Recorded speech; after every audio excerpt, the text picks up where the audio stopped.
예, 하나님께서 오늘 우리에게 주시는 말씀 사무엘상 20장 1절부터 11절까지 말씀입니다. 사무엘상 20장 1절부터 11절까지 말씀입니다. 구약 성경 442페이지 정도에 있습니다. 제가 봉독하겠습니다. 다윗이 라마라에서 도망하여 요나단에게 이르되 내가 무엇을 하였으며 내 죄악이 무엇이며 내 아버지 앞에서 내 죄가 무엇이기에 그가 내 생명을 찾느냐. 요나단이 그에게 이르되 결단코 아니라 내가 죽지 아니하리라. 내 아버지께서 크고 작은 일을 내게 알리지 아니하고는 행하지 아니하나니 내 아버지께서 어찌하여 이 일을 내게 숨기리요. 그렇지 아니하리라. 다윗이 또 맹세하여 이르되 내가 내게 은혜 받은 줄을 내 아버지께서 밝히 알고 스스로 이르기를 요나단이 슬퍼할까 두려운즉 그에게 이것을 알리지 아니하리라 함이니라. 그러나 진실로 여호와의 살아계심과 내 생명을 두고 맹세하노니 나와 죽음의 사이는 한 걸음뿐이니라. 요나단이 다윗에게 이르되 내 마음의 소원이 무엇이든지 내가 너를 위하여 그것을 이루리라. 다윗이 요나단에게 이르되 내일은 초하루인즉 내가 마땅히 왕을 모시고 앉아 식사를 하여야 할 것이나 나를 보내어 셋째 날 저녁까지 들에 숨게 하고 내 아버지께서 만일 나에 대하여 자세히 묻거든 그때에 너는 말하기를 다윗이 자기 성읍 베들레헴으로 급히 가기를 내게 허락하라 간청하였사오니 이는 온 가족을 위하여 거기서 매년 제를 드릴 때가 됨이니라 하라. 그의 말이 좋다 하면 내 종이 평안하려니와 그가 만일 노하면 나를 해하려고 결심한 줄 알지니 그런즉 바라건대 내 종에게 인자하게 행하라. 내가 내 종에게 여호와 앞에서 너와 맹세하게 하였음이니라. 그러나 내게 죄악이 있으면 내가 친히 나를 죽이리라. 나를 내 아버지에게로 데려갈 이유가 무엇이냐 하니라. 요나단이 이르되 이 일이 결코 내게 일어나지 아니하리라. 내 아버지께서 너를 해치려 확실히 결심한 줄 알면 내가 내게 와서 그것을 내게 이르지 아니하겠느냐 하니 다윗이 요나단에게 이르되 내 아버지께서 혹 엄하게 내게 대답하면 누가 그것을 내게 알리겠느냐 하더라. 요나단이 다윗에게 이르되 오라 우리가 들로 가자 하고 두 사람이 들로 가니라. 아멘.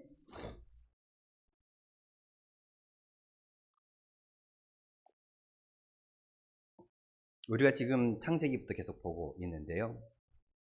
사울이 누구입니까? 사울은 이스라엘의 첫 번째 초대 왕이지요. 베냐민 지파 사람이고 기스의 아들입니다.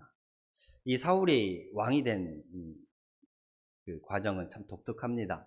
어느 날 아버지의 잃어버린 암나귀를 찾으러 돌아다니다가 하나님의 섭리로 사무엘 선지자를 만나게 되고 기름 부음을 받게 됩니다. 왕으로 기름 부음을 받게 되지요. 그리고 이스라엘 사람들이 사무엘 선지자에게 요청했던 대로 이 나라를 이끌어갈 왕을 선출하는데 그 왕을 제비뽑기로 선출을 하지요. 그리고 미스바에서 사무엘이 사울에게 기름 부었던 것처럼 이 제비뽑기로 사울이 뽑혀서 왕이 됩니다. 그러나 저번 시간에 잠깐 말씀드렸다시피 하나님의 섭리와 선택에 의해서 사울이 왕이 되기는 했지만 아직 이 이스라엘의 많은 사람들의 지지는 받지 못하고 있었습니다. 그러니까 왕으로서의 인정은 못 받았다라는 것이지요. 지금 이스라엘의 전체적인 상황이 어떻습니까? 이제 사사시대에서 왕정시대로 넘어가는 그 과도기 가운데 있습니다. 그리고 그 왕정시대를 시작하는 첫 번째 왕을 뽑고 나아가는 시기이지요. 그러니 이 이스라엘 전체를 이끌어갈 수 있는 한 명의 왕, 그리고 이 왕정시대를 시작하는 그 첫 번째 왕이 아마도 당시에 좀 힘이 있고 권력이 있었던 유다 지파나 에브라임 지파에서 나오지 않을까라고 사람들이 생각했지만 사울이 제비뽑기로 뽑혔고 사무엘 선지자에게 기름 부음을 받았잖아요. 근데 이 사울이 약하고 약한 베냐민 지파 사람이었다라는 것입니다. 그래서 더 사람들에게 지지를 못 받고 인정을 못 받고 있었는지도 모릅니다. 그러나 사울은 겸손히 하나님의 때를 기다렸습니다. 하나님의 때를 기다렸고 이 암몬과의 전쟁을 시작으로 이 사울이 이제 백성들의 전면에 등장하게 됩니다. 이 사울이 암몬과의 전투 이후에 이스라엘의 주변 또 여러 나라들과 또 전쟁을 하게 됩니다. 블레셋, 모압, 아멜렉 사람들과 전투를 하면서 계속 승전하게 됩니다. 승리하게 되지요. 이렇게 계속 전쟁에 나가 군사들을 이끌고 승리하게 되므로 사울은 이제 왕정 시대의 그 왕권을 세워나가게 되고 군대를 또 제대로 조직하게 되고 이 왕정 시대의 기본 그 틀을 마련해 가게 됩니다. 그러나 왕이 되고 나서 시간이 흘러 어느 날 이 블레셋과의 전투를 앞두고 하나님의 제사장이 조금 늦게 온 그 이유로 인하여 다급한 나머지 이 사울이 친히 하나님께 제사를 드립니다. 그래서 이 제사장의 직분을, 이 제사장의 그 권위를 침범하는 그 죄를 범하게 되고 하나님의 진노를 사게 되지요. 또 그 이후 아말렉과의 전투에서는 어땠습니까? 하나님께서 그 땅에 있는 모든 것을 남김없이 멸하라 라고 말씀하셨지만 이 사울은 하나님의 그 명령을 따르지 않고 그 땅에서 좋은 것들을 전리품으로 취하는 그 모습을 보여주게 됩니다. 결국 겸손함으로 하나님께 선택받았던 사울이 교만으로 인해서 하나님께 버림받게 되는 상황이 됩니다. 이 이후 하나님께서는 사울을 버리고 이스라엘의 두 번째 왕으로 다윗이라는 인물을 택하게 되고 이 사무엘 선지자를 통해서 다윗에게 기름을 붓게 됩니다. 그리고 이 다윗 역시 이 블레셋과의 이 전투, 이 골리앗이라는 그 유명한 그 장군을 이긴 이후에 승리 이후에 이 다윗의 이름이 백성들에게 점점 알려지게 되고 높아지게 됩니다.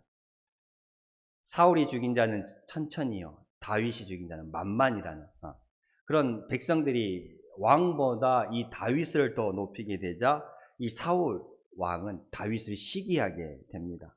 그를 죽이려고 했던 것이지요. 이 사울과 다윗의 첫 번째 만남은 아까 말씀드렸다시피 이 블레셋, 이 골리앗과의 전투에서였습니다. 이 블레셋의 골리앗 그 장군, 그 장수를 이길 자가 아무도 없었어요. 이 골리앗 장수가 하나님을 모욕함에도 불구하고 아무도 그 앞에 나가지 아니하였지요. 그때에 마침 다윗이 또 아버지의 심부름으로 형들을 만나러 왔다가 형들이 잘 있나 궁금하러 왔다가 이 블레셋이라는 이 골리앗 이 장수가 하나님을 모욕하는 그 소리를 듣고 격분하여서 왕 앞에 나아가 내가 나가겠습니다 라고 간청했지요. 그때 사울과 다윗이 첫 만남을 가지게 됩니다. 이 다윗은 하나님의 이름으로 골리앗을 무너뜨리게 되고 승리하게 됩니다. 그리고 백성들의 영웅으로 올라가게 되는 것이지요. 그 이후에 사울은 이 다윗을 자기의 무기 잡는 자로 세웠고 또 자기의 딸을 미가를 다윗에게 주어서 혼인도 시켰습니다. 그리고 사울이 하나님께 버림을 받고 나서 사울은 자꾸 악신이 들려서 괴로워하고 있었는데 그때마다 다윗이 이 사울 곁에서 악기를 연주하며 찬양할 때에 이 사울은 마음이 평안함을 유지할 수가 있었던 것이지요. 하지만 점점 시간이 흘러 이 백성들이 사울 왕보다 다윗을 더 높이자 사울은 큰 질투심을 가지게 되었고 다윗을 죽이기로 결심을 하였습니다. 사울 왕은 이 다윗을 죽이려 하였고 그러한 거듭된 이 죽이려고 하는 사울 왕을 피해서 다윗은 이 기브아에서 사무엘이 머물고 있는 나요스로 오늘 여기서 사무엘하 1장에 말하고 있는 사무엘 선지자가 머물고 있는 나요스로 피신하게 되죠. 도망가게 됩니다. 사울의 딸이자 자신의 아내였던 이 미갈의 도움으로 도망을 할 수 있게 되지요. 그러나 이 사울 왕의 추적은 정말로 끈질겼습니다. 거기까지 쭉 따라오지요. 자신이 도망했던 이 나마 역시도 안전한 곳이 되지 못한다라고 생각한 다윗은 특이하게도 다시 기브아로 돌아옵니다. 왕이 있던 그 기브아로 다시 돌아오죠. 그리고 자기의 친구였던 요나단을 찾아갑니다. 오늘 본문에서 1절에서 말한 바와 같이 사울은 다윗은 기브아에서 자기를 죽이려고 하는 왕 사울을 피해서 라마로 피신하게 되고, 거기까지 집요하게 따라온 또 사울을 피해서 다시 기브아로 돌아가서 누구를 만나냐면 요나단이라는 사람을 만나게 됩니다. 어찌 보면 다윗은 다시 호랑이 굴러 돌아가는 것과 같다라고도 말씀드릴 수 있어요. 요나단, 그는 누구입니까? 다윗의 진실한 친구이기도 하지만 사울 왕의 아들이기도 하죠. 네. 자신을 죽이려고 하는 왕의 아들이기도 하지만 자기의 친구였던 요나단에게 찾아갔습니다. 그리고 이 요나단에게 나아가 자기의 사정과 이 속마음을 털어놓습니다. 쉽지 않은 일이죠. 왕은 나귀를 죽이려고 하는데 다윗은 이 왕의 아들을 찾아갔다라는 말은 쉬운 결정은 아니지요. 그 말은 이 다윗과 왕의 아들이었던 요나단이 얼마나 서로 신뢰하고 있었는지, 얼마나 서로 믿고 있었는지 그것을 잘 보여주는 본문이라고 볼 수 있습니다. 이들의 우정이 참 놀라웠다라고 볼 수 있습니다. 자신을 죽이려고 했던 왕의 아들을 찾아간다는 거 쉽지 않은 결정이지만 그만큼 이 요나단을 왕의 아들로 보지 않고 자기의 진실한 친구로 보고 찾아갔던 것이지요. 그리고 이 요나단은 다윗에게 참 큰 위로와 힘이 되었습니다. 우리 역시도 살아가면서 삶이 힘들고 답답할 때, 억울한 일을 처할 때, 이 누군가에게 나의 이 속마음을 털어놓을 상대가 있다라는 것은 참 큰 힘이 됩니다. 그렇죠. 위로가 되고요. 그리고 기쁨 역시도 그러한 상대가 있다라면 또 더 크게 누릴 수 있습니다.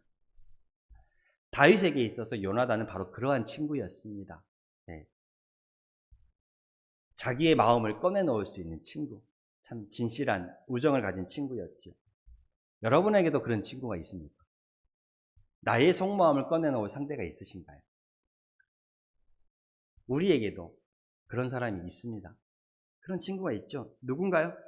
바로 예수님.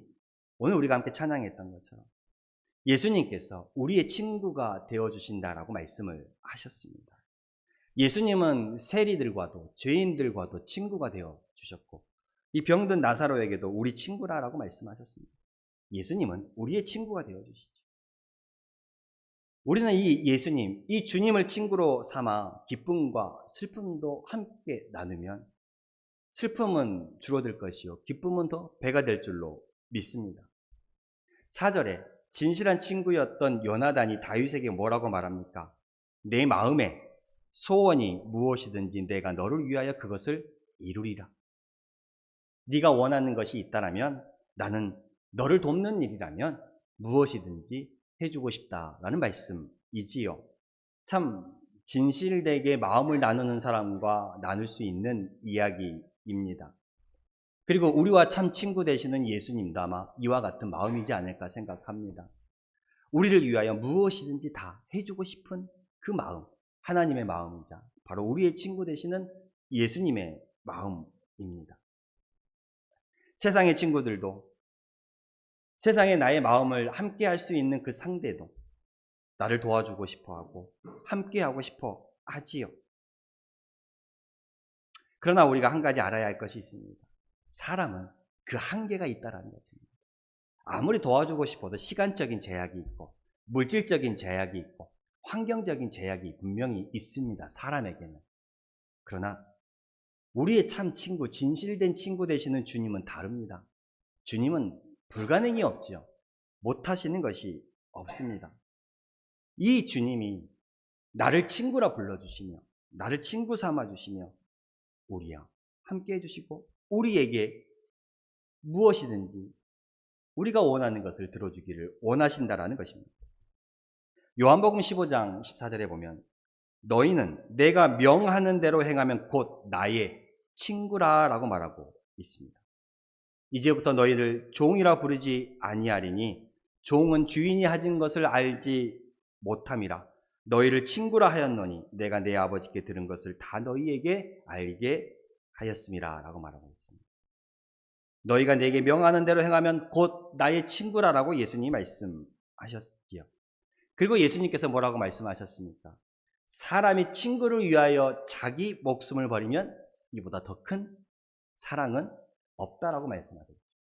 정말로 우리의 참 친구가 되시며 구원자 되시는 예수님은 우리의 죄를 위해서 십자가에 자기를 희생하셨습니다.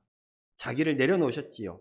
그 생명까지 주심으로 말미암아 정말 우리를 향한 그 사랑을 확증해 주셨습니다. 보여주셨지요. 그 예수님께서 우리의 간구와 소원들을 이루지 않아 주시겠습니까? 그러므로 우리는 나의 가장 좋은 친구, 나의 참 친구 되신 예수님과 깊은 교제의 관계 가운데 나아가야 할 줄로 믿습니다. 그 주님과 교제 가운데 나아가면 예수님께서 요한복음 14장 14절에 말씀하신 것처럼 내 이름으로 무엇이든지 구하면 내가 행하리라라고 말씀하셨던 거죠.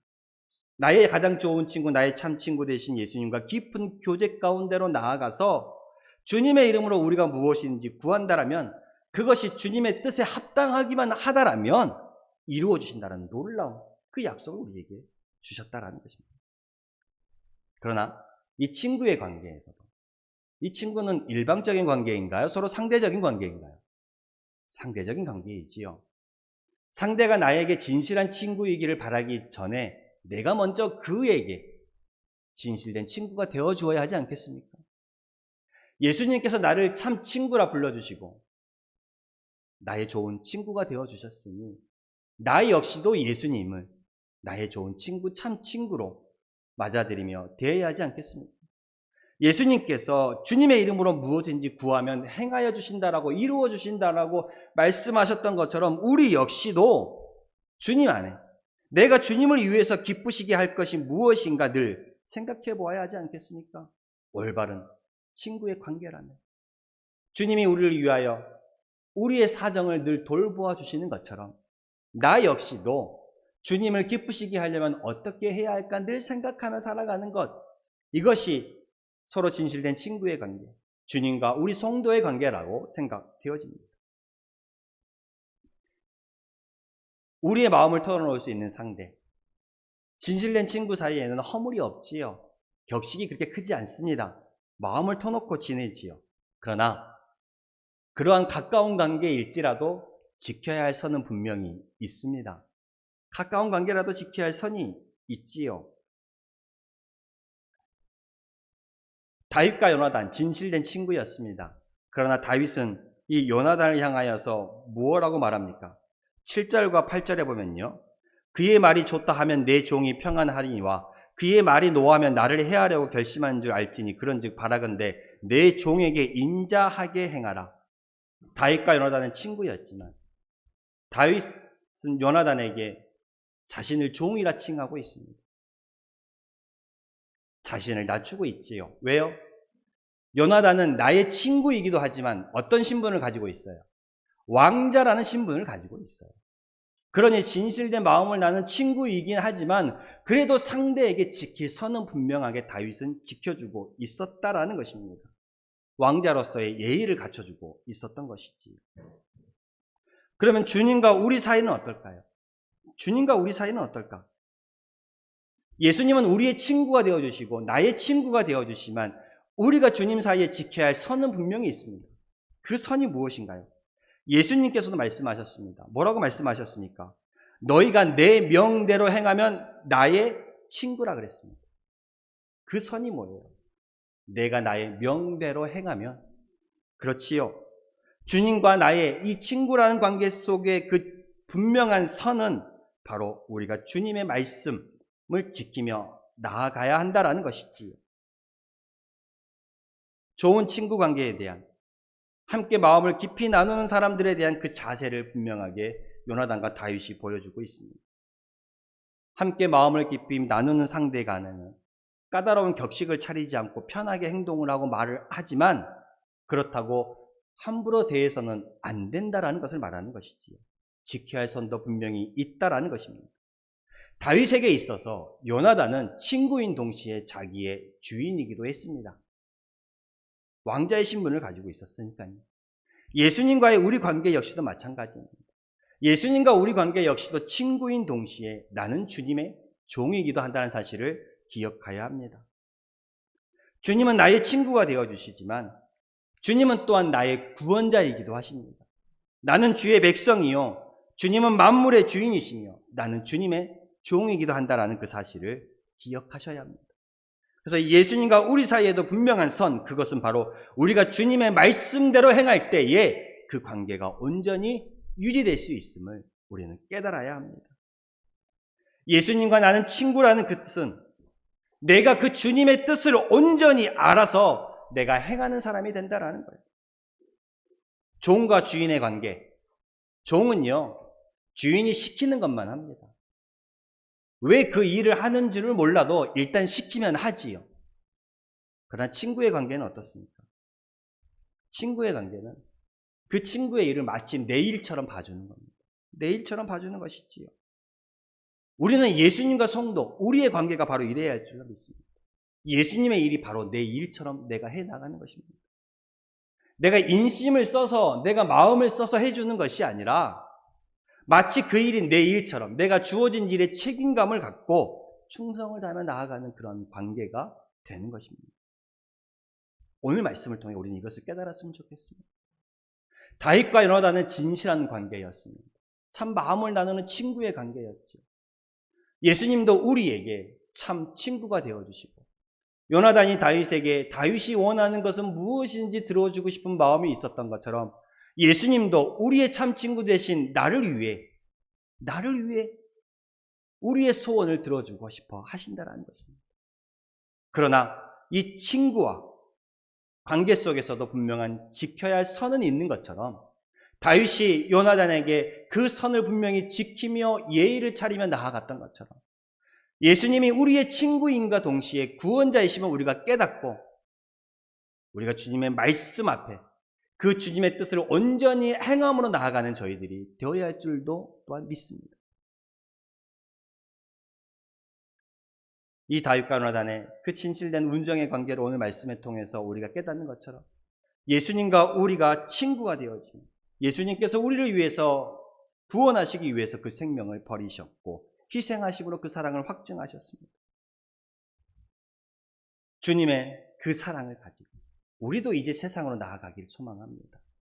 너희는 세상의 빛이라 소금이라 말씀하셨던 것처럼 여러분들이 내가 있는 그곳에서 맡은 바 그 자리에서 최선을 다하시며 소금과 빛의 역할을 잘 감당하시는 우리 성도님들이 다 될 수 있기를 소망합니다. 기도하겠습니다. 하나님 감사합니다.